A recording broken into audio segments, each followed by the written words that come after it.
The FDA has not yet issued any definitive regulation yet or any definition. There's the process that they've been gathering information, and they've been having hearings, and they've been proposing some language, but it is not final. So everyone is literally waiting for the definition to come out, and then for that to be transferred into both public statute and or private policy, because right now there's a lot of vagueness. But like here in North Carolina, it's illegal to buy cigarettes if you're under 18. They did add e-cigs to that. So the purchasing age, that is not uncommon. But as far as banning it from a public place, which is kind of the Durham story, so many communities have now tobacco-free public spaces to protect the public from secondhand smoke, and also really just to not have public parks full of people who are smoking. Some of the boards that I've been a part of have even said just having like parents and babysitters sit around and be smoking as role models for young people is actually a big part of what they were actually really thinking about. They really wanted to create a culture of health for their community to be a resilient one and for their folks to grow up in that environment. So there's a lot of issues that have come along the way, and I've heard conversations, particularly in public boards, that have debated that. When some of the parks in Raleigh were going tobacco-free, that was a big discussion with local boards.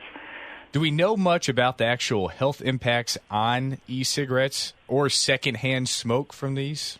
Well, the most clear component is that it's nicotine, and nicotine is clearly an addictive substance, and it's a harmful substance. So e-cigarettes and vaping products are basically nicotine delivery systems.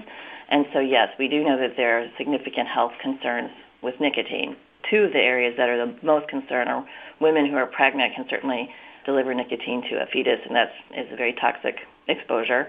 And what a lot of people haven't heard about is that just the handling of the packaging when people purchase them or open them up is that there's a lot of leakage in the packages. And the poison control centers at the national level have issued warnings, and if all the state poison control call centers are seeing a huge increase in particularly infants and toddlers who might just pick it up if it's been sitting in a home and it's got a little bit of leakage. A very small person with a small body weight, a little bit of exposure through fingertips has had some unfortunate adverse effects, and there have been 2 deaths attributed to a leaking cartridge, when someone picks it up, which is very sad. So the poison control centers and the Physicians Association that are really thinking about poison control have issued a recommendation that this be very visible to the public because it is rising and it's not visible to everyone. That they need to be very thoughtful about that.